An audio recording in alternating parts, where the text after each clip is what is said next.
soubesse, o delegado morreu. Foi virada de caminhão. Aonde? Vitória de Santo Antão. Agora o cargo tá vago. No mínimo, tu chega soldado.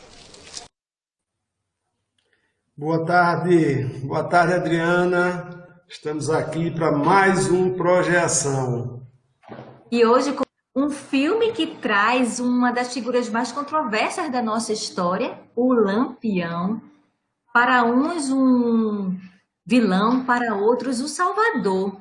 E eu queria chamar a atenção, antes de iniciarmos mesmo nesse nosso bate-papo de hoje, Flávio, sobre o criador, o diretor do filme, roteirista, que é o Alceu Valença. E o que me chama muita atenção é que nesse filme A Luneta do Tempo, Alceu mergulha, ele dá um mergulho na sua história. E a sua infância em São Bento do Una, ele vem compor as bases dessa narrativa. Esse filme traz personagens que geram muita empatia com o público. E aí eu já queria voltar para você, para que você traga os nossos convidados de hoje, que com certeza vamos debater um tema interessantíssimo. Bom, nosso primeiro convidado, meu amigo, Dr. Frederico Pernambucano de Melo, e outro amigão, Charles Theone. Dr. Frederico é advogado, foi procurador, está aposentado da Fundagem, é um homem que tem um dos maiores conhecedores do universo do cangaço em todo o mundo, inclusive do banditismo como um todo, é um pesquisador, um estudioso, conhece muito da história de Lampião, e depois ele vai falar essa história. Ele foi colega da faculdade de Alceu Valença, estudou junto com Alceu Valença Direito. Charles Theone, cantor, batalhador aí que eu conheço desde o ano 2000, mais ou menos. Charles fez uma carreira magnífica na música, grande cantor, e Charles é um dos atores do filme que tem um papel significativo que a gente vai ver hoje aqui. Eu queria já, antes de passar a palavra para os senhores, para os senhores fazerem suas primeiras falas, eu queria mostrar um trechinho do filme para motivar a primeira conversa da gente. Deixa eu exibir aqui um trechinho do filme. Capitão, o volante está no nosso calcanhar e vem chegando em marcha acelerada. E quem é o comandante? Antero Tenente. Aquele indecente. Chama a cambada!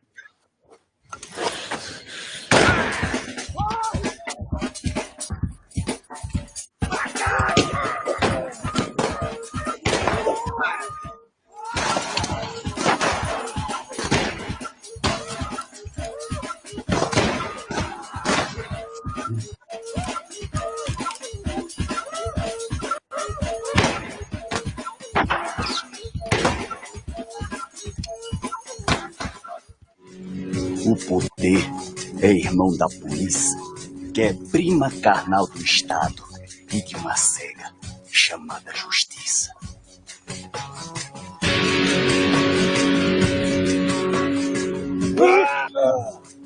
Quando aparece um cruzado como ele e o meu fuzil, o punhal ensanguentado para endireitar o Brasil, Getúlio treme no trono.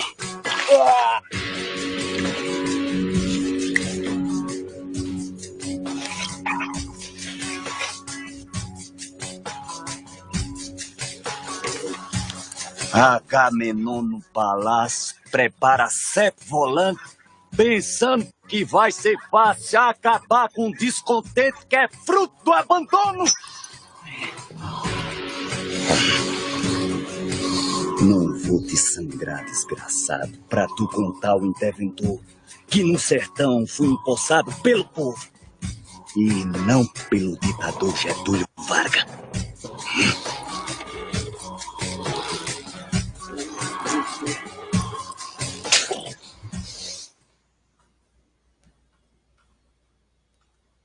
Doutor Frederico Pernambucano de Melo, boa tarde. Eu já queria aqui aproveitar para dar uma lançar uma pergunta para você. Esse banditismo aí dos cangaceiros, era banditismo por necessidade, e o sertão precisa de água, precisa de barragem, ou era por pura maldade? Fazendo aí uma lembrança da célebre frase de Chico Science. Uma palavra, doutor Frederico. Bom, antes de mais nada, o meu boa tarde à Adriana, a Flávio e a Charles. Charles eu estou conhecendo hoje, mas já conhecia realmente do filme. E apreciei muito o desenvolvimento do papel dele. O que eu queria dizer é o seguinte: o cangaço, quando a gente vai conceituar, efetivamente ele foi uma forma de banditismo rural. Por quê? Porque no Brasil, dizia o grande Oswald de Andrade, aquele paulista que gostava de muitas piadas, era um intelectual que gostava muito do que se chamava na época o epigrama, que é a piada, o dito irônico, né?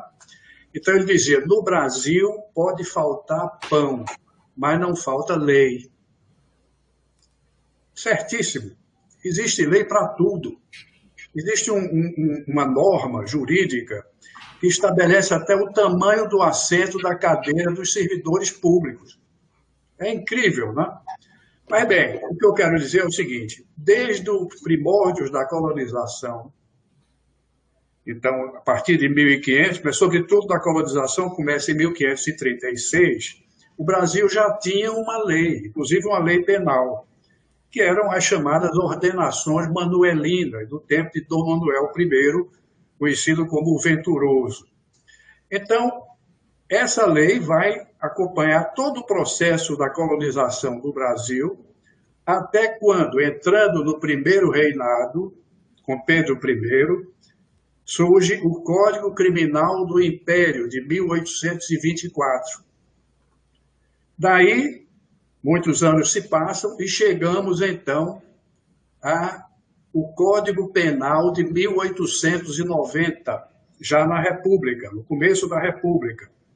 E, finalmente, chegamos ao Código Penal de 1940, que é esse que ainda hoje está em vigor, com uma série enorme de alterações, de remendos, porque a norma já ficou muito envelhecida. Então, o indivíduo que precisava, na sua vida, matar, eventualmente estuprar, desapossar as pessoas, roubar, etc., ele era um criminoso à luz da lei penal. Portanto, você pode, não há erro, em caracterizar como uma forma de banditismo. No entanto, quando você começa a verificar, e isso eu acordei quando vi as primeiras peças da estética do cangaço, quando você encontra bornais ricamente bordados, quando você encontra um traje que só é comparável, já disse esse livro, ao do samurai japonês, que era extremamente amaneirado, chegava a depilar a sobrancelha, sem prejuízo da virilidade. E você chega também aos detalhes, né, do cavaleiro medieval europeu, que chegou a ser tão enfeitado que, no final, ao cair do cavalo, não levantava e era morto por inimigo. Então, sacrificava a funcionalidade guerreira em função da satisfação estética. Então, o que eu quero dizer é que o cangaceiro, ele se cobria de esplendor, com o chapéu de couro, com aquelas estrelas enormes, né?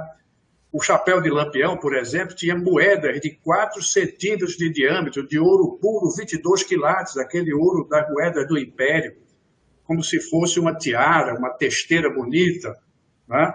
Então, isso aí correspondia a um ideal de, primeiro, não se ocultar. E, no entanto, até as crianças sabem que todo criminoso tende a se ocultar, até para facilitar a sua tarefa. Matar e sair discretamente, ele procura ser mimético e não, digamos assim, aparatoso. Com o cangaceiro é exatamente o oposto. Então, isso aí, para quem sabe ler os sinais, já identifica que eles não se consideravam criminosos. Eles se consideravam o quê? Eles se consideravam, naturalmente, como herdeiros de uma tradição de 5 séculos de resistência cultural, coletiva, rural, armada e metarracial. Quando eu conversava com meu mestre Gilberto Freire, dizia isso, que eu tinha chegado a essa conclusão de que o cangaço era metarracial. Gilberto, claro, adorou isso, que Gilberto era o homem que tornou a mestiçagem alguma coisa aceita no Brasil como uma força e não como uma fraqueza. Então, eu explicava a Gilberto o seguinte: Lampião era um caboclo típico, Curisco era um louro do olho verde, cabelo, como se dizia no preconceito, cabelo bom, louro. Zé Baiano, um negro com todas as características negroides. Zé Sereno era um cabo verde, como a gente chama, que é um tipo de derivação. Gato e Peitica, índios praticamente puros da tribo Pancararé, e chegaram a ascender em posições importantes no bando do Lampião. Então, daí a gente conclui o seguinte, que qualquer que fosse a expressão racial, étnica, ou que fosse também um tipo físico, uma aparência física, nada disso impedia que no cangaço você tivesse sucesso. Portanto, ele transcendia do aspecto racial, ele era um fenômeno metarracial. E por que eu estou insistindo nesse ponto? Porque nos meus estudos, já, digamos assim, após o 3º livro a respeito, eu cheguei à conclusão de que a forma de resistência, o irredentismo que existe no cangaço, ele remonta aos primórdios da colonização e ele é, portanto, irmão daquele mito primordial brasileiro, viu, Adriana? O mito primordial brasileiro de que aqui nesta parte do Novo Mundo era possível viver sem lei nem rei e ser feliz. Nas correspondências que os portugueses e outros europeus que vinham para cá mandaram para a metrópole, já no século XVI, eles diziam isso. Lá encontramos uma raça castanha, que eram os índios, e que vivem sem lei nem rei e são felizes, cada um com a pretensão de ser rei de si mesmo. Então, nesse nervo irá se entroncar o fenômeno do levante indígena que perpassa toda a nossa história, sobretudo a Guerra do Açu, ou chamada Guerra dos Bárbaros, de 1680 a 1720, ou o quilombo, que eu vou chamar pleonasticamente o quilombo negro, e a revolta social do branco do mestiço. O levante indígena já deu o exemplo, o quilombo negro, o maior fenômeno foi o quilombo dos Palmares, que durou 100 anos, com os negros aquilombados, completamente insurgentes em relação às normas da coroa. E, por fim, como revolta social, houve inúmeras, mas o maior exemplo é a Guerra de Canudos, de 1897, no sertão da Bahia, em que o exército brasileiro perde uma quantidade enorme de soldados, e foi o preço que teve que pagar para extirpar aquela colônia que o beato Antônio Conselheiro intitulava de Bom Jesus, Arraial do Bom Jesus de Canudos. O cangaço, que antigamente era caracterizado como um fenômeno que não tinha, digamos assim, aderência à nossa história, era como se fosse um cometa que passou do céu. Ele tem história natural, ele não tem história cultural.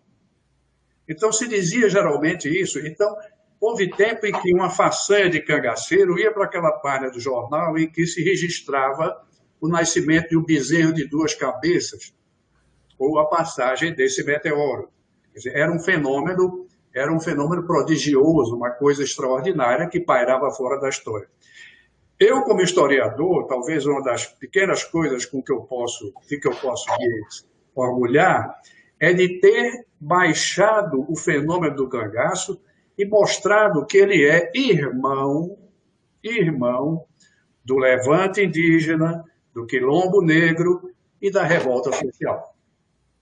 Inclusive, é curioso apontar aí o seguinte: os índios que foram, digamos assim, derrotados na Guerra dos Bárbaros tiveram as suas cabeças cortadas. O grande general negro Zumbi dos Palmares foi morto, teve a sua cabeça cortada, repito, depois de 100 anos de repressão. Até os holandeses mandaram uma expedição contra os Palmares e não deu resultado em nada. Os negros botaram os holandeses para correr. Mas, finalmente, em 1695, o arraial, o que era chamado a Cerca Real do Macaco, no Outeiro do Barriga, que hoje estão chamando erradamente de Serra da Barriga. Não é isso, é Outeiro do Barriga. E lá, então, Zumbi é morto e a sua cabeça é cortada, acondicionada em cal, numa caixa, um caixote, com folhas de bananeira, etc., trazida para o Recife, espetada ali num poste alto, perto da Praça do Carmo, que era o local mais público, e fica ali para mostrar à população que não poderia se rebelar contra a coroa. Era o que se chamava, na época, escarmentar, ou seja, exemplar, mostrar aquilo ali. Então, fica ali até que os urubus dilaceraram e deixaram só a cerca. Então, não por acaso, Lampião e os 10 bandoleiros que morrem com ele, todos eles têm a cabeça cortada. Em seguida, ela é embalsamada, ela é trazida num cortejo que perpassou todo o estado de Alagoas, todo o sertão, o Agreste, entrou em Maceió com 10.000 pessoas na rua.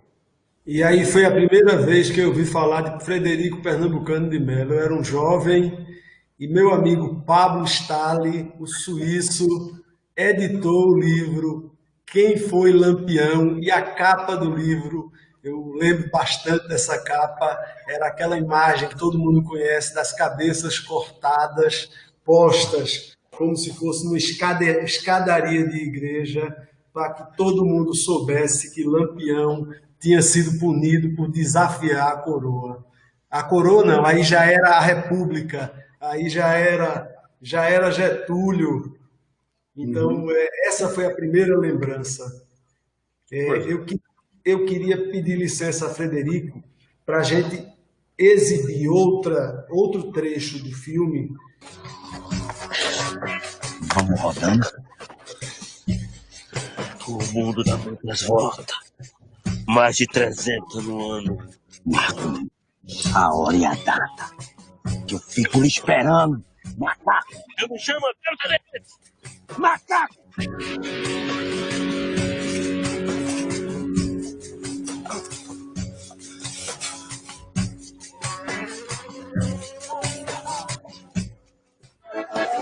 Ei, você aí vestido de cangaceiro, não tem vergonha na cara? O quê? Olha pra ele, Matheus Encrenqueiro. Chapéu de Lampião! Não, de Luiz Gonzaga.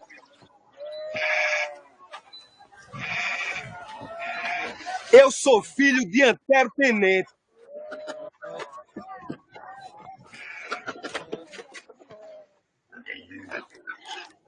Vamos rodando.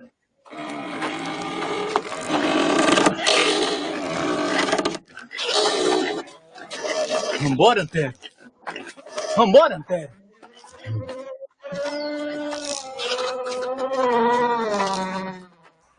Gente, essa passagem do filme traz a música, né? Que o Alceu canta, gira o mundo, roda viva, tudo é puro movimento.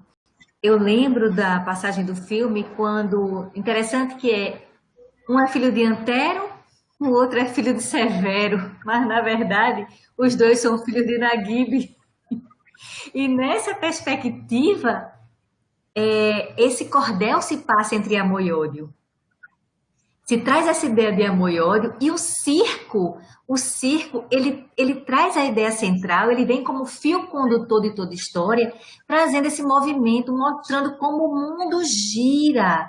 Porque em várias cenas se faz esse movimento do girar os personagens de cabeça para baixo, mostrando que hoje é uma situação, amanhã é uma outra. E esse movimento, o que é que ele vem fazer?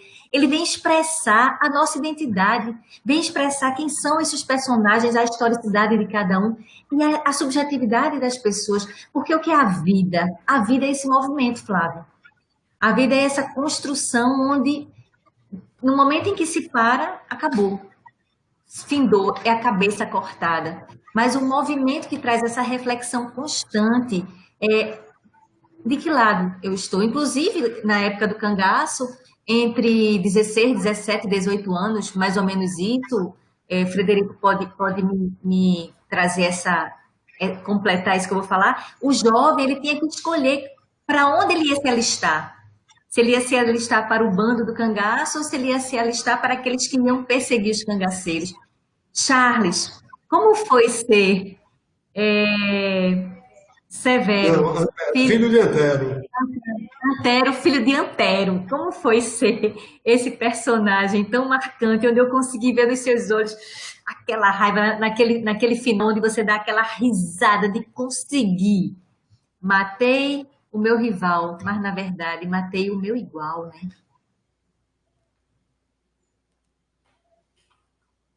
Pode abrir seu microfone, por gentileza, Charles. Boa tarde a todos e é um prazer imenso estar com vocês.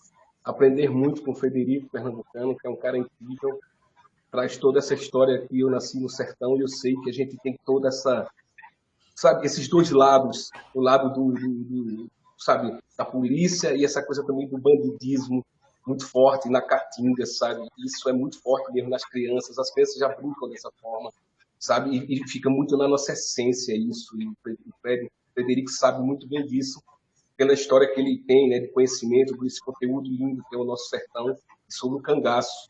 E é muito bom estar aqui com vocês. E eu vou fazer para responder o que você está me perguntando, tem uma parte que foi cortada do filme, coisas lindas.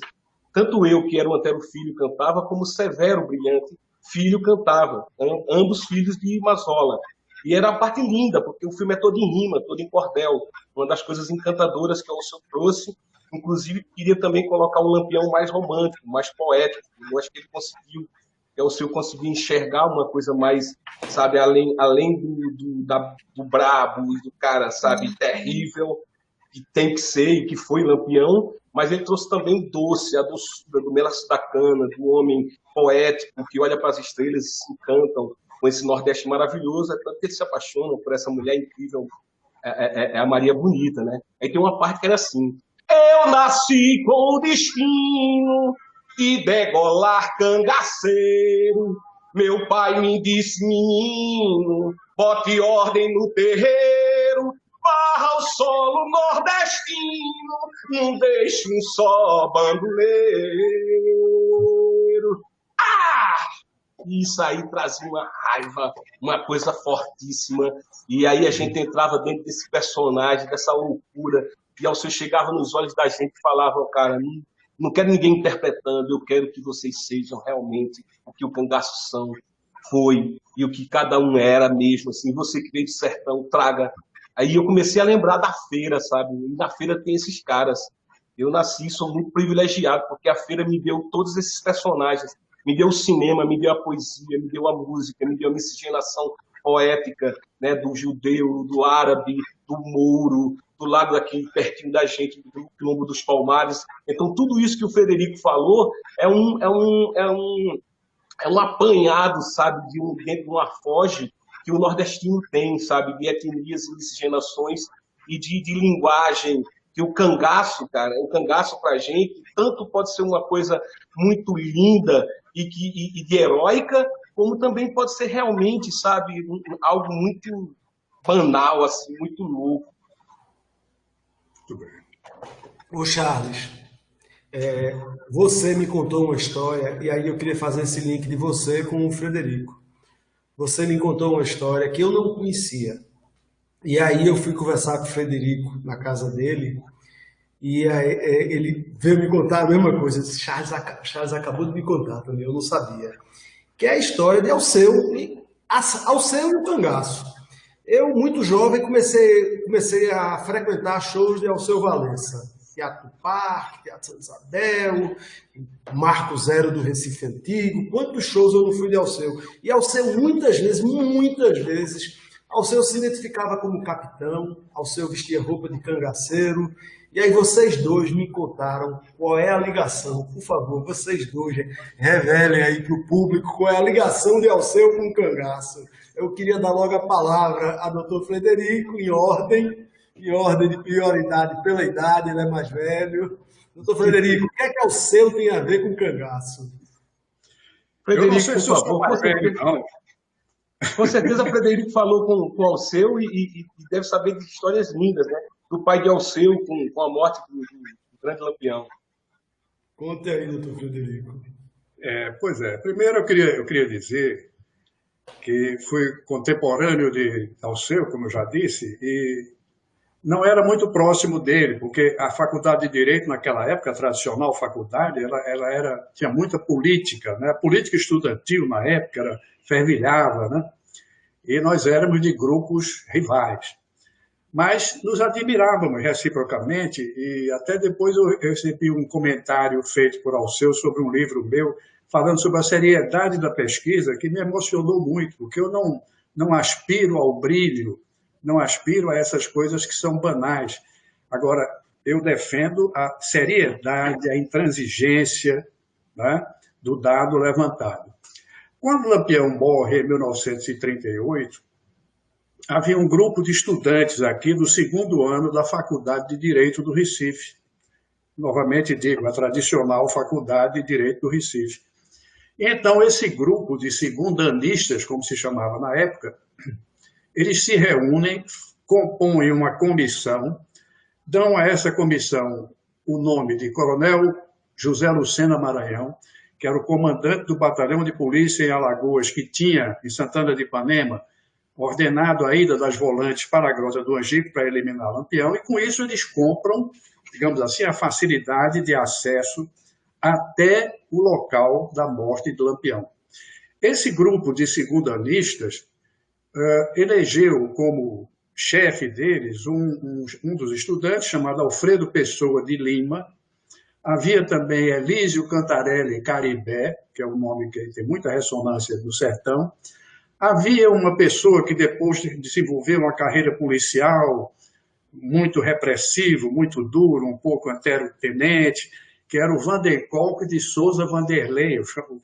Talvez Vanderlei. Famoso, talvez famigerado, não sei, Vanderkolk Vanderlei, que era também do grupo, amigo deles todos. E um deles se chamava Décio de Souza Valença. Esse era de São Bento do Una,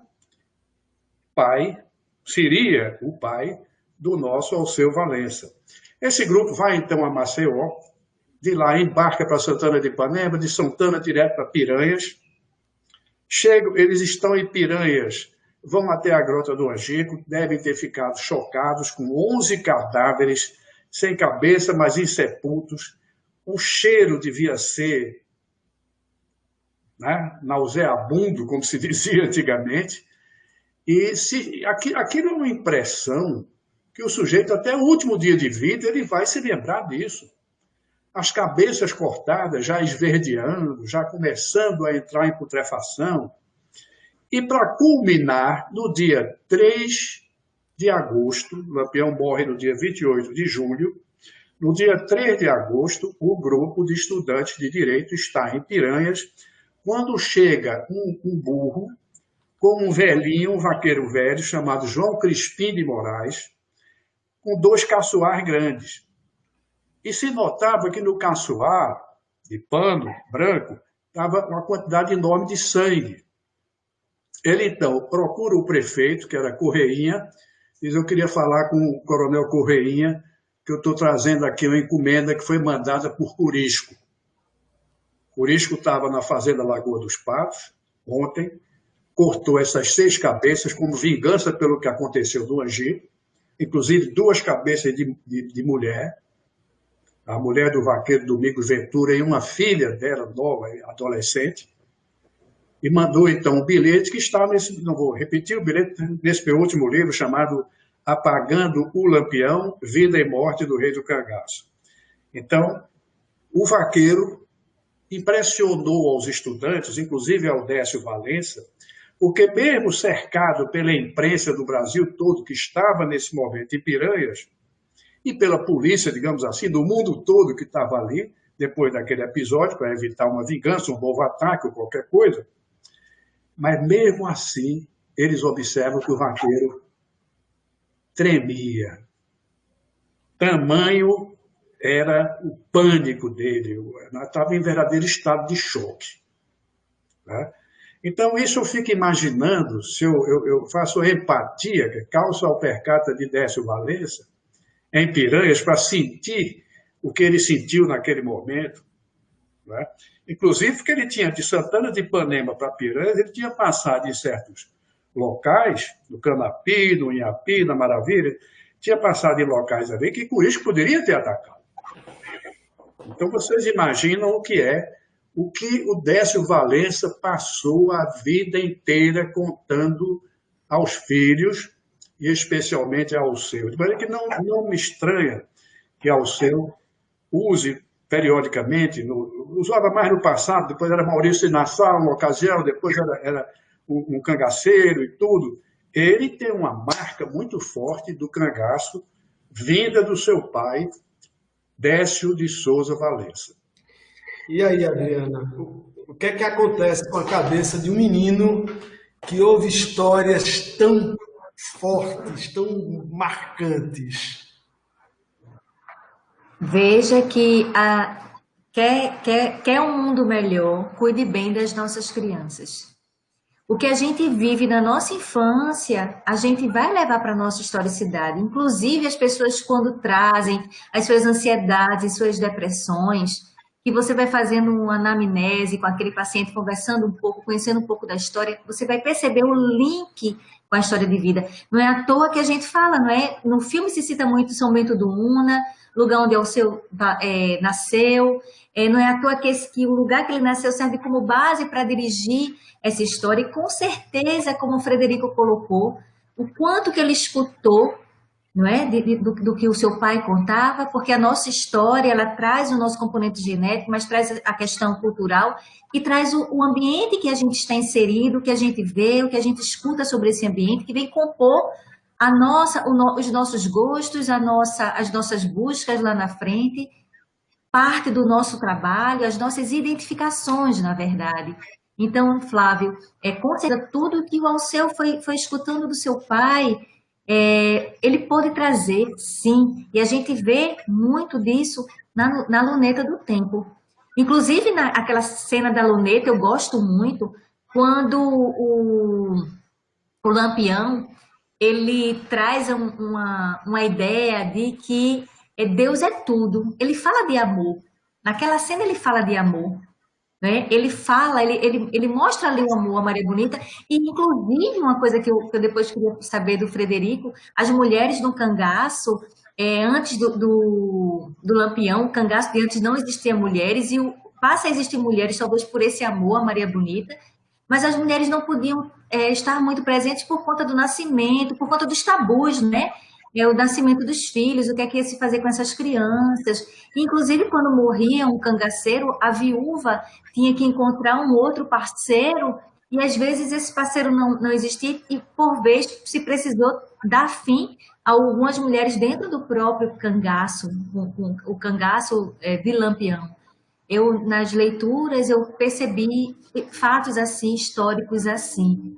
E aí gostaria de escutar um pouco você, se procede, o próprio Charles, como é que você que também sentiu a questão do amor no filme, se quando o Lampião pega, e por sinal foi muito bem interpretado, o Lampião e Maria Bonita fez um papel riquíssimo também, quando pega a luneta, ele traz, mesmo falando do capeta, ele traz o sentido do amor, Deus como algo maior, algo que fazia sentido e que ele tinha morrido, mas ele ainda estava vivo e muito iria ainda acontecer por conta dele.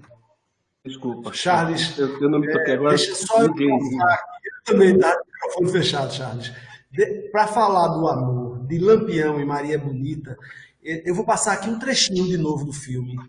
porque o filme é belíssimo. Tá Eu bem. fiquei muito emocionado. O seu Valença, que me emocionava nos palcos, o rei dos palcos, me emocionou muito. Eu chorei, literalmente, a Adriana sabe, eu sou um chorão e eu chorei no filme, vendo o filme. Eu fiquei muito emocionado. Deixa eu passar um trechinho aqui. Eu vou fazer um intervalozinho, ele vai sumir agora e eu vou abrir a tela. Vou te dar um mote de sentimento, Lampião. Quero ver você gozar. Diga.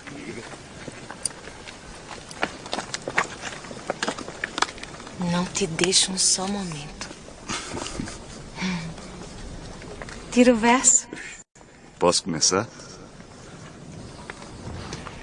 Se o tempo tivesse a medida pequena de um dia de feira e tu não fosse a minha vida, eu cometi uma besteira. Voava daqui do lajedo, nas asas leves do vento, matava cabo e sargento, virava o mundo ao avesso. Mas confesso meu segredo, do fundo do meu sentimento. Sem você, eu morro de medo. Não te deixo um só momento. Tu é o rei da poesia, amor. Ô Maria, deixa de besteira.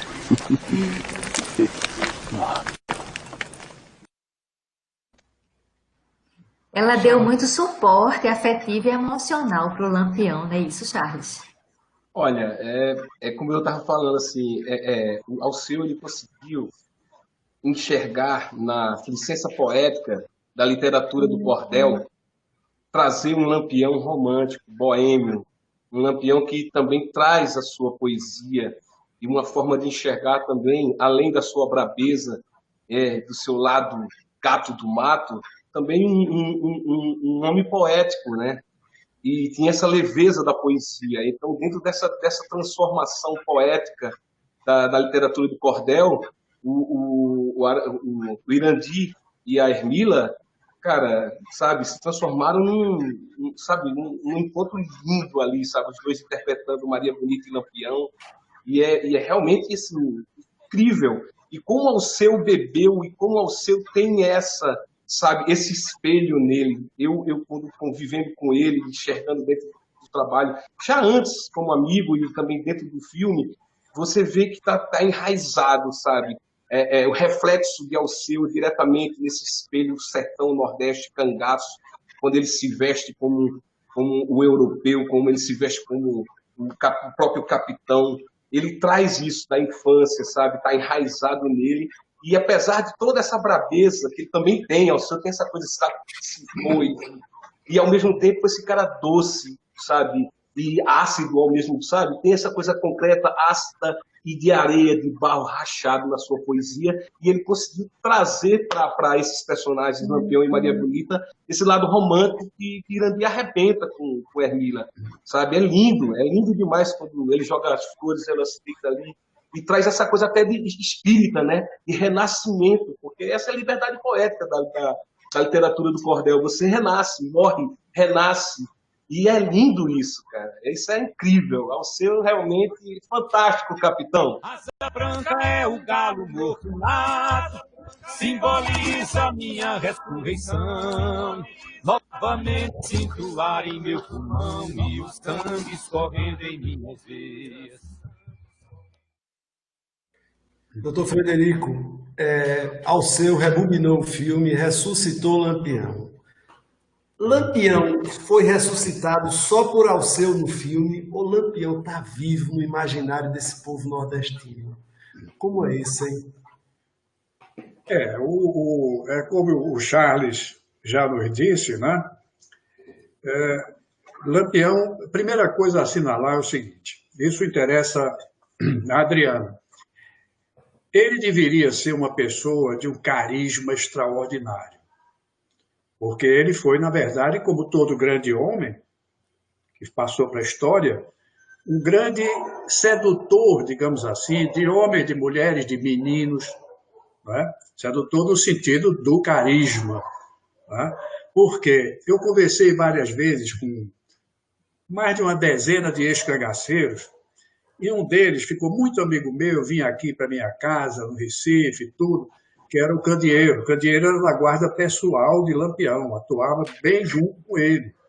Lampião tinha uma guarda pessoal de 8 membros. Um deles era Candeeiro.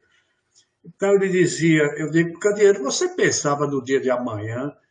Ele disse, olha, doutor, eu com aquele homem, eu nunca pensei que pudesse morrer. Eu achava que com ele eu não morria. Esse é um ponto. Outra coisa também do papel aí já passando, do carisma e da relação pessoal, passando para um papel social. Eu estava certa vez em São Paulo, muitos anos atrás, e alguém me disse, olha, quem está internado aqui é aquele grande, isso interessa a Charles, grande mestre de pífano, Sebastião Biano. Tá? Está internado aqui. Eu digo, rapaz, eu vou conversar com o Sebastião Biano. Aí fui. Quando cheguei lá, eu digo, seu Sebastião e tal, ele está, pois não, e tal. Começamos a conversar, ele disse, olha, o senhor está me perguntando qual foi o momento mais importante da minha vida. Eu digo, é verdade, porque eu sei que o senhor esteve com o presidente Getúlio Vargas, eu sei que o senhor esteve depois com outros políticos importantes, governador de Pernambuco, etc. E eu queria saber, qual foi o que impressionou mais ao senhor? Ele disse, não, o que mais me impressionou foi no começo de 1928, eu estava em Itacaratu, quando vem entrando o grupo de Lampião. Eu estava com meu pai, que era o maestro, digamos assim, da banda de pífanos, que outros chamam de banda cabaçal, né? Eu acho que as pessoas sabem o que é isso, aquela banda que toca numa flauta rústica, né? Não, todo mundo. Uma zabumba forte, que é o esquenta-mulher. Em Alagoas chama de esquenta-mulher. E realmente serve para esquentar a mulher ali, para dançar e tal. Aí lá vem o grupo entrando. Aí meu pai não teve receio. Eu digo, pai, esse é Lampião. Aí ele disse, não, deixa que eu tenho algum conhecimento. Foi lá, se identificou e tal, o Lampião conversou com ele, aí o Lampião disse, Lampião tinha uma característica, ele não estando em situação de conflito, ele era paradoxalmente calmo. Ele falava baixo, agradável. Quando você coloca todas as impressões, ouvindo 50 pessoas que privaram com ele na intimidade durante muitos anos, o que fica no coador é alto, moreno, calmo, bem educado. Isso é um paradoxo, né? Por isso que eu disse uma ocasião aqui a Francisco José da Globo, né, esteve aqui conversando comigo, eu digo, olha, ele estaria mais para Dom Corleone do que para Mussolini. Era uma figura abusada, né? Pisava na grama, dava cascudo em menino. Não. Ele não era um cafajeste, ele não era vulgar. Mas Lampião se aproxima, então, do mestre da banda de pífano e diz, seu mestre, foi muito bom o senhor estar aqui hoje. Me diga uma coisa, o senhor conhece o toque de Lampião? Aí ele disse, olha, seu capitão Lampião, eu já ouvi dizer assim, ele disse, porque em Pernambuco, 2 homens têm direito a toque. Um é o governador do estado. Quando ele chega em algum lugar, a banda tem que tocar o toque do governo. Como os generais têm toque, etc. e tal, né? Um toque ritual. Mas tem o toque de Lampião. O senhor poderia tocar? Ele disse, pelo que eu me lembro, que eu vi em Floresta, eu vou tocar. Aí começou aquele... Lampião é Virgulino, andam 2 irmãos com ele, Antônio Ferreira e Livino.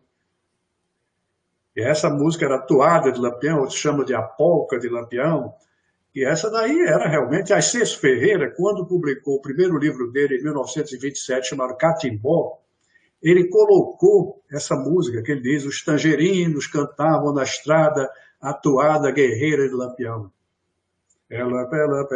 Virgulino, Lampião, é o dedo da mulher grande embolando pelo chão. Tá? Então, ele virou-se para mim e disse, olha, doutor, dos homens importantes que eu conheci na minha vida, o mais importante foi mesmo Lampião, em 1928. Eu era menino. E você vê o que é o carisma. Tá? É uma coisa realmente impressionante. Aí Lampião realmente, com esse poder com esse magnetismo que ele tinha, ele não somente herdeiro que era de uma tradição secular de resistência cultural, que era o cangaço, ele transformou o cangaço em empresa, por isso que num dos meus livros eu chamei de Cangaço S.A. Lampião era uma cabeça de empresário, porque ele foi tropeiro a serviço do coronel Delmiro Gouveia, na pedra de Delmiro Gouveia, em Alagoas. Ele aprendeu, ele era muito inteligente, muito perceptivo. Ele conduzia as tropas de burro do coronel Delmiro, viajando com mercadoria, em Xorroxó, na Bahia, e por ali tudo. Mas ele, então, era um homem que aprendeu a maneira de administrar delegando. Então, Lampião criou o que foi para a polícia um terror. Lampião criou muitos subgrupos que eram vinculados a ele e que hoje um capitalista chamaria de franqueados. Quem foi Curisco? Curisco atuava junto ao Lampião? Não, desde 1929 tinha grupo próprio.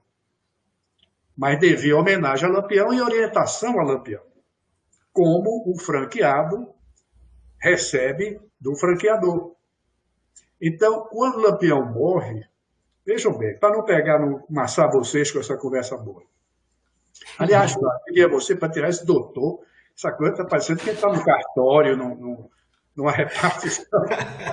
Na verdade, Frederico é um amigo. Vamos chamar, se você chamar o seu de doutor, ele vai ficar chateado também, certamente, né? Mas bem, então era essa questão que eu queria trazer aqui, porque Lampião transforma o cangaço, não é, em vários subgrupos franqueados. Então, o oficial de polícia, o sargento de polícia, recebia aquela denúncia. Ele foi visto em tal lugar. Na verdade, era um subgrupo. Quando ia para lá, dava com os burros na água. Ele já estava em outro lugar. Aí alguém dizia, ele está em muitos lugares ao mesmo tempo, porque ele estava ontem em tal lugar e hoje ele já está em tal lugar, não podia voar. Então, essa coisa, né, que Lampião cria, e hoje eu não sei se eu estou me alongando na resposta, mas hoje eu vou dizer a vocês o seguinte, e até desenvolveria isso depois. Hoje eu estou convencido de que Lampião criou, mais do que um cangaço empresa, ele criou aquilo que se chama uma ordem. Você teve na história de Portugal e na história brasileira a Ordem de Cristo, a Ordem de Santiago, a Ordem de Avis, que eram ordens há um tempo militares para combater e religiosas. A religiosidade do bando de Lampião era a flor da pele. Lampião, o cangaceiro Ângelo Roque, dizia, o capitão não pode ver um cruzeiro, porque em muito lugar de fazenda do sertão tem um cruzeiro, né? Uma cruz grande. O Lampião não pode ver um cruzeiro que se ajoelha logo para rezar. Lampião respeitava os padres. Lampião respeitava os padres. Lampião teve um confessor, que foi o padre José Kerley, do Pajeú. Então ele gostava de estar ali no cochicho com os padres. Entendeu? Então esse é o grande paradoxo de Lampião. Né? Ele cria essa ordem, a ordem, podemos chamar assim, a partir de agora, que eu estou lançando essa ideia aqui agora. São reflexões. Né? Eu não pendurei a chuteira, não, nem a alpercata de rabicho. Então, o que é que acontece? Ele criou a ordem do cangaço. É isso, eu quero ouvir Charles aí a respeito. Eu acho que Charles concorda comigo lá do Pé de Serra. Vou contar uma história. Pé de Serra lá. Eu queria saber, viu? Eu queria saber essa relação, assim, que ele tem uma relação muito forte com o Padre Cícero, né? De fé e de um homem que era um elo, né? Com essa coisa do suprema, né? Astral. Ele tinha essa coisa com o Padre Cícero. Fala mais um pouquinho sobre isso, Frederico. Pois não. Eu publiquei um livro, até por acaso... A ligação com o divino, né?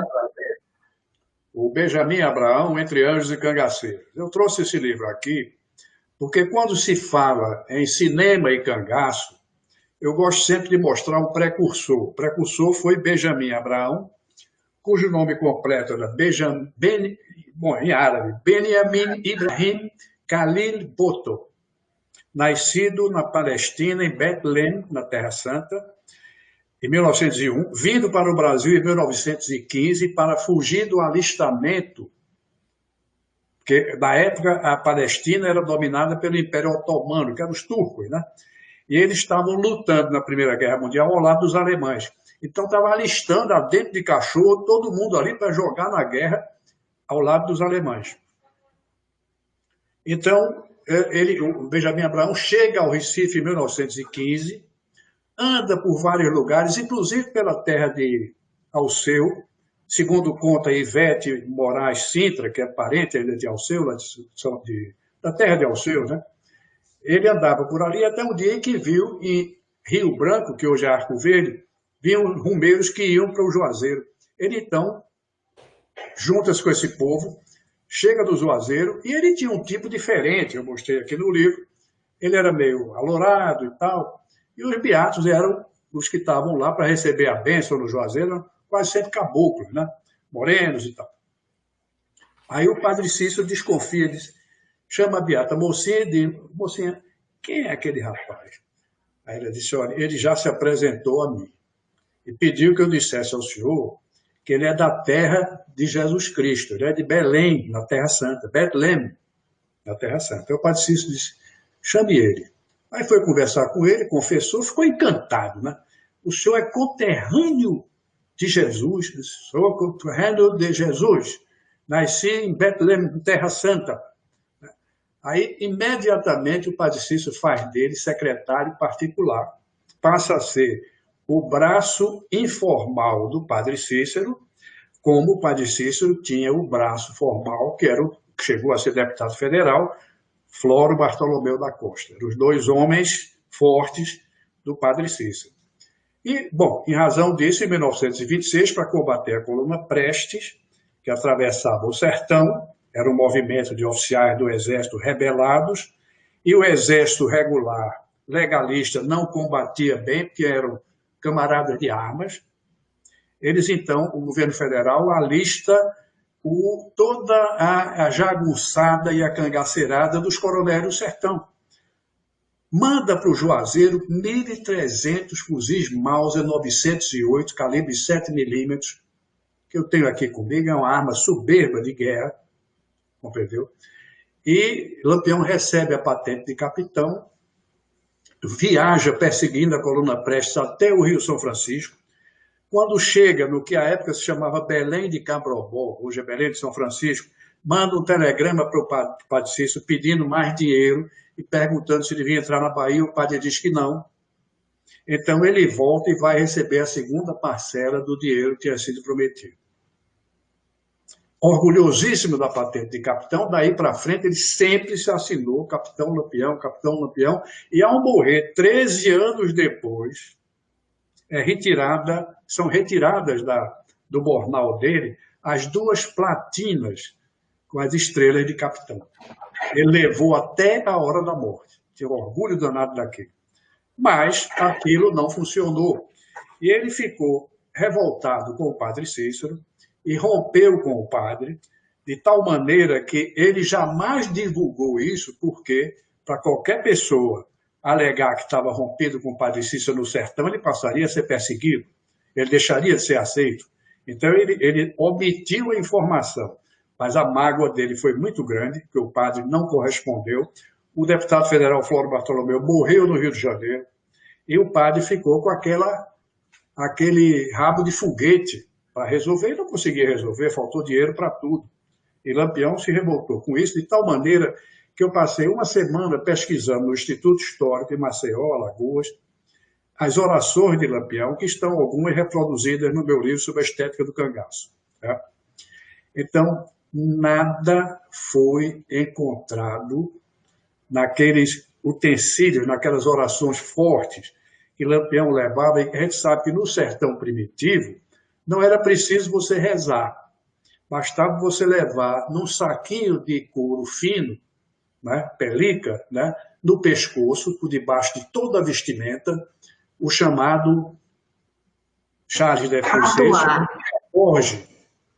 Não é patuá, é o caboge no sertão, chama caboge de cangaceiro. Tanto que quando ele ia ter relações sexuais, ele tinha que tirar o cabojo, pendurar num tronco de catingueira, ter a relação sexual, depois voltava e botava novamente o cabojo. E o danado é que não se sabia dentro de quantos dias a proteção divinatória retornaria. Daí que a cangaceira Sila, mulher de Zé Sereno, me disse que a frequência da relação sexual do cangaço era baixa. Uma entrevista que eu fiz com ela no estúdio da Fundação Joaquim Nabuco, eu tenho essa entrevista, ela diz, realmente, por esse lado não era bom, não. Eram 2 por mês, assim, no máximo. Eu digo, mas a senhora com aquela energia, o Zé Sereno também, um cabra forte e tal. Eu disse, pois é, nesse ponto, o cangaço não era muito bom, não, porque a gente não podia perder a proteção, tinha que tirar o caboge, não era bom. Então, eu pesquisei todas as orações que estavam no caboge do Lampião. Nada do Padre Cícero. Oração da Pedra Cristalina, oração da Beata Catarina, oração das 13 palavras ditas e retornadas, tudo isso era reza fortíssima no sertão. É? Nada do Padre Cícero. A mágoa dele foi total. Ô, Frederico, doutor Fred, na verdade, eu digo doutor Fred como amigo. Paulo Rafael me contou uma história que Alceu não gosta de ser chamado de mestre. O cara chega, mestre Alceu, ele não gosta, não curte essa de ser chamado de mestre. Fred é um amigo que... Chama de capitão. Convivi com ele no projeto dos 400 anos de Maurício Nassau. Semanalmente a gente tinha reuniões para o planejamento do projeto. Teve essas histórias com o Pablo, dos livros que ele fez com o Pablo. E Fred é um dileto amigo que eu aprendo muito com ele, aprendo demais. Toda vez que eu me encontro é uma aula. Hoje está sendo mais uma aula desse mundo de Lampião. Eu vou exibir outro trecho do filme que a gente vai estourar o tempo. Eu vou exibir outro trecho para a gente conversar com o Charles sobre esse fechamento do filme. Deixa eu exibir aqui. Bom, eu queria agradecer também ao Seu e a Ianê que apoiaram a gente para a gente fazer essa live falando do filme. Deixa eu ver aqui. Dentro do tempo, cadê? Aqui, achei.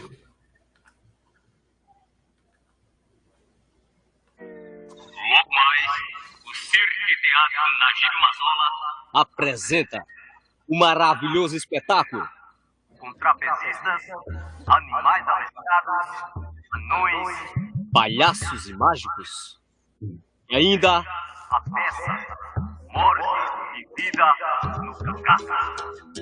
Um drama que narra a verdadeira história de Severo Brilhante e do covarde Antero Tenente.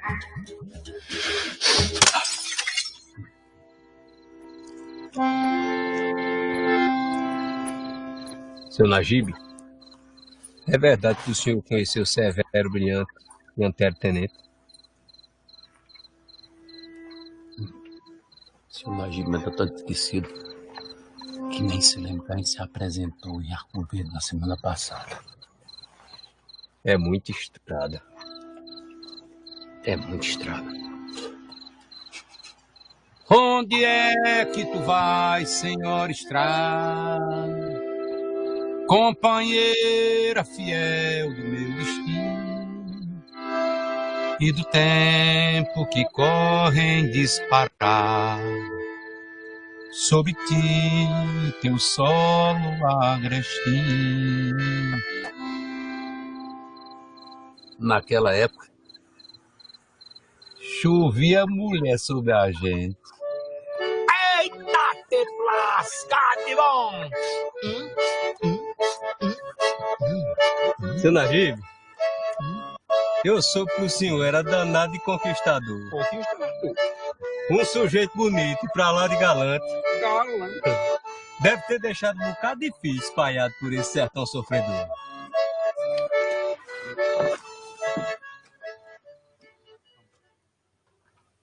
E aí, Charles, foi muito filho que ele deixou lá pelo sertão. Najib, que quando novo é Ceceu Valença, E aí, Najib, já velho, é Roberto Lessa, produtor.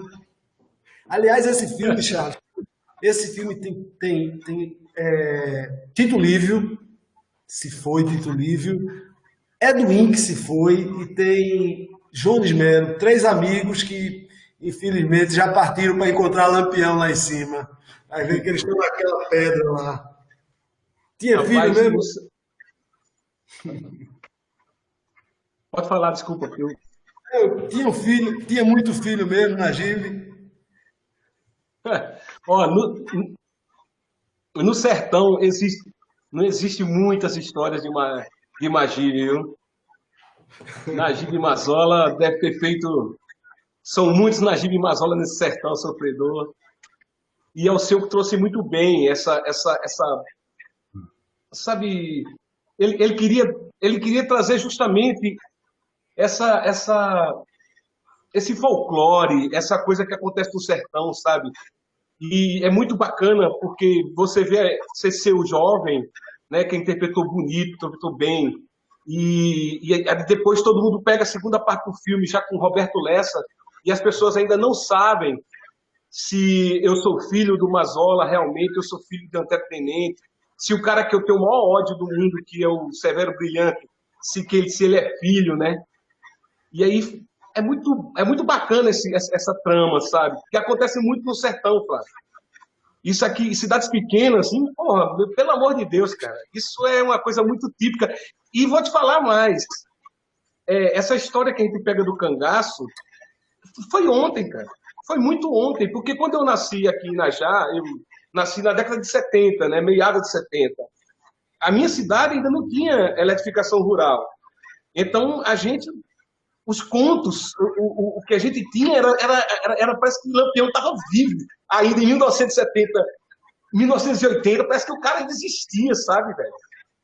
É um negócio muito forte. Até hoje, você tem ideia, quando eu fiz o filme, teve gente na cidade, o delegado da cidade da época veio me abraçar, porque disse, pô, você se representou bem a polícia. E outros caras já chegaram para mim e fizeram, rapaz, você é doido, bicho. Você ser contra a gente que é bandoleiro mesmo, que tem que botar ordem na cidade. Então, existe isso, cara. Essa coisa muito forte do sertão, saca, velho? É um negócio muito doido. Tá muito vivo ainda na gente. Ele sabe que ele é historiador, porque parece que foi ontem tudo isso. Você pega o Império, foi ontem, cara. Eu descobri na árvore da família que tem Francisco Lourenço Araújo, nascido não, veio da Espanha, morou em Santo Amaro, na Bahia, e foi líder lá do Império, lá no Uruguai, Paraguai, na Guerra do Paraguai, e é meu tataravô, e é um cara que a Universidade Federal da Bahia leva o nome dele. E o cara se apaixonou por essa terra de Espírito Santo, como o Frederico falou, e eram os caras super apaixonados por essa coisa do cangaço revolucionário, coisa de doido da ponte, meu irmão. Então, assim, isso está muito vivo na gente. Tem essa coisa da lei e tem essa coisa do homem que bota ordem na lei. Isso é coisa do interior, isso é muito vivo. Adriano, você hoje agora, você vai fazer esse fechamento, porque hoje a gente participou aqui de uma sessão de terapia, de uma aula Foi de maravilhoso. história, uma aula de cultura. É com você. Flávio, eu vou fazer o fechamento, mas vou fazer o fechamento, mas vou deixar uma pergunta para o Frederico Pernambucano, que para mim me trouxe muita curiosidade, assim, me instigou muito nas leituras. Eu quero fechar dizendo que todos nós temos um pouco de Lampião e de Maria Bonita. Todos nós temos um pouco deles dois. E na nossa garra, na nossa luta, naquilo que a gente se identifica. Umas pessoas encarnam essa busca de uma forma mais ideológica, outros encarnam em se colocar em prol do outro, né? Em prol de um mundo melhor. Mas a minha pergunta para o Frederico Pernambucano é que, ao contrário do que eu imaginei, que era o Honorato quem tinha morto o Lampião, e nas leituras sobre os escritos do Frederico Pernambucano, eu percebi que quem matou o Lampião foi o Sebastião Sandes, o Lampião aos 40 anos, o Sebastião Sandes aos 22 anos. O Sebastião Sandes, ele era coiteiro e, de certa forma, tinha uma ligação com o Lampião. E o Frederico Pernambucano teve a oportunidade de falar com o Sandes um pouco antes da morte dele, onde ele revela, onde ele conta, e ele teve essa identidade. Ele não quis revelar com medo, talvez, não sei, de uma represália, que foi o que aconteceu com Honorato, que ao publicar em uma revista da época, não é uma revista do nosso tempo, de que ele tinha sido o mentor, o matador de Lampião, ele aparece em seguida morto. O que aconteceu, Frederico Pernambucano? Porque o Sandes foi essa pessoa que matou o Lampião. E assim, meu coração, eu sou aquela que vejo no Lampião Salvador e o meu coração assim, sentindo, poxa, só 40 anos, como eu queria que o Lampião tivesse chegado aos 100 e poucos anos de idade, ele estava para ir para Minas Gerais quando tudo aconteceu, e me deu uma tristeza com essa morte. Por que Sandes fez isso? Por que ele te contou pouco antes dele morrer, Frederico? Olha, Adriana, o tiro de Sandes tem qualquer coisa de edipiano. Sandes perdeu o pai. Ele nasceu em 1916, o Sandes. Perdeu o pai na febre amarela de 1919. Portanto, ele com 3 anos de idade perdeu o pai. Ficou só com a mãe, Dona Mocinha. Tá? Em 1934, lá em Água Branca, Alagoas, ele conhece Lampião. Eu conto isso bem detalhadamente no meu último livro. E aí forma-se uma amizade, Lampião chamava ele de Galeguinho, e aí com isso já estou dizendo que ele era alvilouro, e Maria Bonita o chamava de Galeguinho também. Ele caiu no agrado dos dois. Passou, ele era bom alfaiate de couro e Lampião era exímio alfaiate de couro. Lampião costurava com ele no coito do Riacho da Barraca, em Água Branca. Lampião na máquina Singer, que para costurar couro é só trocar a agulha, viu, Charles? É a mesma máquina de pano. Troca a agulha e costura couro. Certo? Fazia cartucheira, fazia correia de cantil, fazia bandoleira para mosquetão, fazia capa de cantil, carteira de boiadeira, aquelas peças todas que os cangaceiros usavam. Então, Sandes costurava na sovela, acho que todo mundo sabe o que é sovela, né? Aquela agulha grande, curva, costurava na agulha, digamos assim, e Lampião na máquina Singer costurava até 1 ou 2 horas da manhã, com 6 ou 7 candeeiros em volta. Certo? Ele me disse, inclusive, uma revelação interessante. Disse, olha, Frederico, do olho direito ele era cego mesmo. Agora, do olho esquerdo, ele botava a agulha na linha, a linha na agulha mais depressa do que eu, que tinha, na época, 18 anos. Impressionante, né? Parece que um olho perdido, o outro compensa, se hipertrofia, né? Mas ele finalmente é denunciado como coiteiro, é preso, levado para Santana de Ipanema, sede do 2º Batalhão de Polícia em Alagoas. E aí a época major Lucena resolve que ele seria morto. E na época coiteiro era assim, era levado para a Caatinga e fuzilado. Ou até sangrado, se fosse o caso, sangrado a punhal. Então, num dado momento, ele é levado para Água Branca. Quando chega em Água Branca, ele recebe uma visita de um cidadão, José Torres, que seria depois morto em 1955, que era amigo de Lucena, e disse, olha, meu filho, você foi preso, vai ser morto, mas eu conheci seu pai, eu vou falar com Lucena para ver se Lucena poupa você. Aí vai se encontrar com Lucena já na Pedra de Delmiro Gouveia, e conversa com Lucena, você deve ter lido no livro o diálogo dos dois, ele então é obrigado a se converter em soldado. E aí o mundo dá muitas voltas. Ele que tinha aprendido a atirar de fuzil com Lampião, que tinha munição nova, porque nessa época Lampião usava munição de fuzil do ano de 1932. A tropa usava a mesma munição de fuzil do ano de 1912, 1913. De 5 tiros, 2 eram perdidos. Então ele guardou tudo isso de Lampião. Lampião ficou realmente amicíssimo dele. Quando passava que não mandava chamá-lo para costurar, mandava ele organizar aqueles bailes que Lampião mandava dar quando ia deixar aquele acampamento, para não ser denunciado, né? Na véspera de deixar o acampamento, organizava um baile com as moças da terra e tal e tal. E aí Lampião dançou muito com a mãe do Sandy, Dona Mocinha, e Sandy dançou muito com Maria Bonita, a tal ponto que ele tinha uma namorada chamada Santina, que reclamou dele o chamego dele com Maria Bonita. Porque Maria Bonita é o seguinte, ela era coquete. Ela gostava de um flertezinho, certo? Embora não fosse as outras consequências. Mas ela era uma mulher coquete, era uma mulher bonita, interessante. Muita gente chama de a cabocla, então não tinha nada de cabocla. O Sandy me disse, ela era alva como eu sou. E ele era chamado de galeguinho, ela era bem alva. Lampião era caboclo, certo? Então, o mundo vai dando essas voltas todas até o dia em que ele chega na Grota do Angico. Quem é que conhecia Lampião? O coiteiro Pedro de Canto, que tinha sido preso, que tinha estado com Lampião na véspera, e Sandes, que se visse Lampião, reconhecia na hora. Aí o aspirante Francisco Ferreira de Melo, comandante da vanguarda, que foi o homem que realmente brigou no Angico, amarra um do outro, quando eles saem de Entremontes, atravessa o Rio São Francisco, sobe naquele portozinho da Forquilha. Se vocês não foram à Grota do Angico, não, é um passeio interessante, né? E então, que era para localizar Lampião, porque a missão não era só mais um combate de cangaceira, né? É eliminar Lampião. Então, eles chegam num determinado ponto e o Sandes consegue atirar em Lampião. A grota estava uma catedral de silêncio, ouvia-se uma mosca.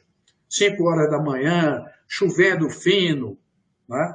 Então, ele olha para Lampião, e Lampião está conversando com Luiz Pedro, pega uma caneca, né? Quando vai levando o café para a boca para tomar, então, por ordem do aspirante, que estava armado de metralhadora, a metralhadora não é bom para tiro de ponto, para tiro de ponto bom é aquele fuzil comprido, que era o que Sandy levava, então ele mata Lampião com um tiro só, na região umbilical esquerda. Lampião morre com um tiro só. Mas a bala bate na lâmina do punhal, resvala para baixo, corta a parede abdominal e provoca o chamado prolapso de todas as vísceras, que no dizer de Santo era ficaram de fora as tripas grossas e finas. Palavras dele. Agora, Sandes não tinha nenhum orgulho nisso.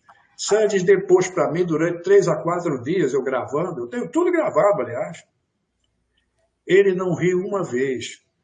Era uma coisa que ele não se orgulhava daquilo. Eu persegui ele 30 anos e ele mandava dizer que não falava. Até um dia eu estava aqui em minha casa, ele telefonou de São Paulo e me disse, doutor Frederico, eu sei que o senhor me persegue há 30 anos. Eu mando dizer que não falo.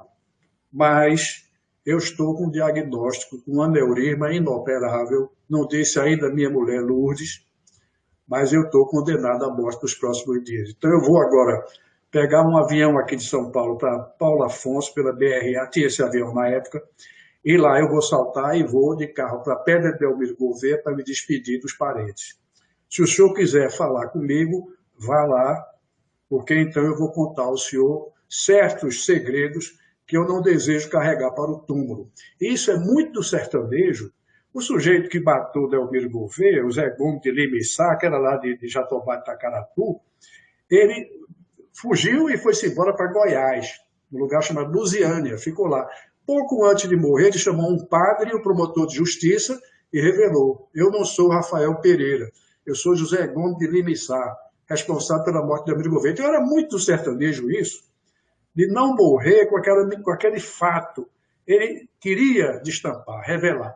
Então foi isso que o Sandes fez, dramaticamente, até o dia 12 de dezembro de 2003 e morreu no começo de 2004.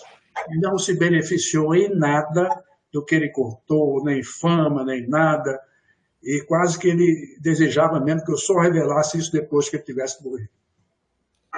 Eu queria dizer que eu fui... Tanto é que ele escondeu, né? Tanto é que outra pessoa, ele não queria, talvez até por um afeto, por uma história. Aí a gente volta para o começo do filme, como a historicidade da gente é importante na construção das nossas relações, das nossas ações, das nossas identificações. De certa forma, com essa história do Frederico Pernambucano, eu percebo que ele foi quase que obrigado a executar, a fazer algo que ele não queria e do qual ele não se orgulhou. Um dia eu fui na casa de Frederico e ele estava com um livro que era a capa e a boneca do livro estava um livro em branco. E ele me contou essa história. Eu tive o privilégio de saber dessa história. Eu acho que é aquele livro, né, Frederico? Ainda estava na gráfica. Charles, faça a sua despedida aí. Foi ótimo estar aqui com você mais uma vez. Charles, eu queria dizer uma coisa a você. Você participou já de outro programa com a gente, do outro projeto nosso, que é a sua playlist está ajudando sua mente. Você participou do primeiro. A gente já fez 17, Charles. E as duas pessoas mais elogiadas, concorrendo fortemente uma com a outra, chamam-se Charles Theone e Geraldo Maia. Todo artista, foi ou não foi, no meio da conversa, surge Charles Theone como grande figura, grande ser humano. A última agora foi a Núria Malena, que mora lá na França e não esqueceu das aventuras com você no Rio de Janeiro, querendo fundar os novos pernambucanos. Então, é com você, Charles, aí, para a gente ir se despedindo desse programa. Antes de tudo, quero agradecer mais uma vez o carinho de vocês, a atenção. É muito bom estar participando de uma live de tanto conteúdo, sabe, com histórias maravilhosas da nossa terra, do nosso povo. Frederico Pernambucano é um ser que é muito importante para a gente, Frederico. A sua função de trazer tanto conteúdo que a gente não possa, sabe, que a gente não perca essas histórias lindas que é do nosso cangaço, que é da nossa história. Isso é fundamental. Eu que sou nordestino, nasci no sertão, eu me sinto mais fortalecido, abençoado, quando eu estou num momento como esse, um cara como você, que traz, sabe, que traz tudo isso, rapaz, que são estilhaços de informações que constroem o nordestino e a história do Brasil. Eu que sou artista e que quero cantar cada vez mais, compor, e tá tudo dentro. Isso a gente não pode perder jamais. É quando eu vi Alceu, quando eu comecei a ser amigo de Alceu, eu vi que ele era um retalho. Alceu é um retalho dessa etnia, sabe, de brasilidade, de Nordeste, de Mouro, ibérico, sabe, essa coisa que a gente tem muito rica, e é muito bom, Frederico. Gratidão por tudo. Muito, muito importante que você faz para a nossa história. Eu me sinto muito honrado de estar aqui, viu, Flávio? Adriana, obrigado de coração. Estou gravando um trabalho novo, inspirado aqui na minha terra, que meu pai sempre me pediu. Até então não fazia muito isso, porque passei muitos anos na Nação Pernambuco, né? Na Europa, Rio. E aí perdi meu pai há 4 anos. Ele disse, cante forró, cante forró. E aí agora estou inspirado em Gonzaga, nessa cor do cangaço, trazendo um pouquinho mais dessa poesia matuta como Elomar, Xangai, Vital Farias, que foi que, sabe, na difusora daqui da terra, me inspirou e me trouxe para o mundo como artista.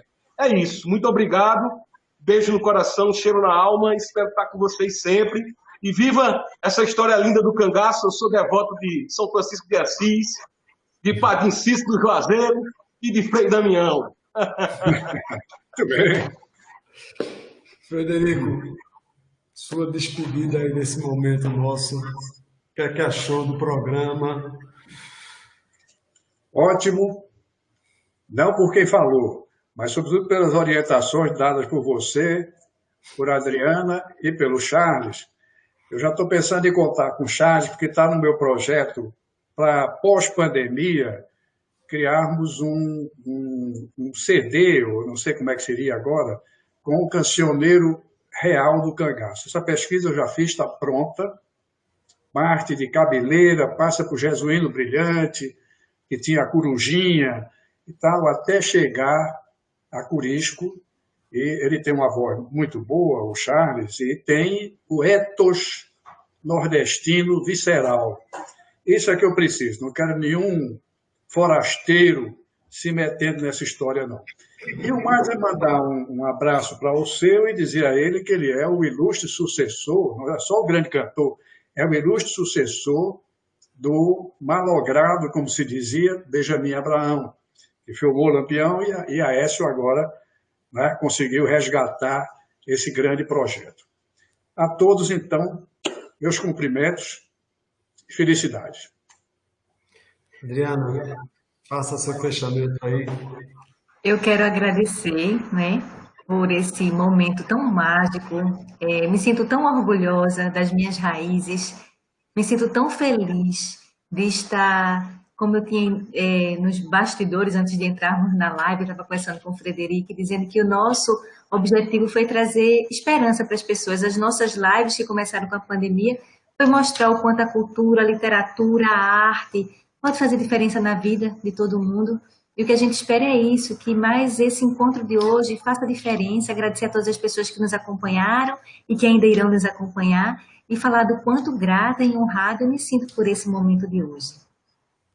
Eu queria mandar também um abraço para o Alceu, um abraço para a Ianê, um abraço para todos esses artistas que participaram do filme. O filme é belíssimo, vocês podem ver esse filme, está gratuito no YouTube. Você entra no site, no YouTube da TV Brasil, tem lá o filme completo, de forma gratuita, e o filme é belíssimo, me deu muito orgulho, eu senti muito, eu chorei mesmo vendo o filme, porque eu estava me identificando também com aquele universo que é o seu mostrando no filme. E aí vendo amigos sendo artistas famosos, Charles tem um papel importantíssimo, a gente não botou o fim, mas Charles tem um papel importantíssimo no filme. Coisa boa, Charles, você ter esse papel, que coisa boa. Frederico está aqui junto, contando fatos que pouca gente conhece. Frederico é um homem que... Frederico já deu entrevista para os maiores entrevistadores do Brasil e me deu a honra e deu a Adriana de fazer com a gente essa live. Muito obrigado, Frederico, também. A todos que assistiram... Oi, pode. Antes de fechar, posso deixar um tiquinho de poesia? Você que manda. Eu estou com uma discussão sobre a voz de São Francisco. Eu vou fazer essa coisa franciscana. Chicos e Franciscos, pela luta de um povo, pela força, pela fé, salve Francisco de Assis e o homem Chico Xavier. Pela arte desse povo, pela música, pelo pão, Chico Anísio é o nosso riso, Chico Mendes nosso chão.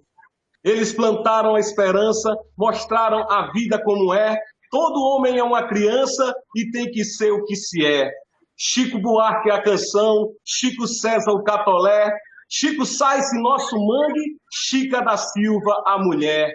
Quantos Chicos precisamos, quantos Franciscos virão, para entendermos que a vida é viver igual a Chiquinha Gonzaga, Francisco Zumbi, nosso quilombola, nosso Papa Francisco, viver com coração. E viva o cangaço! Bom, tchau aí para todos.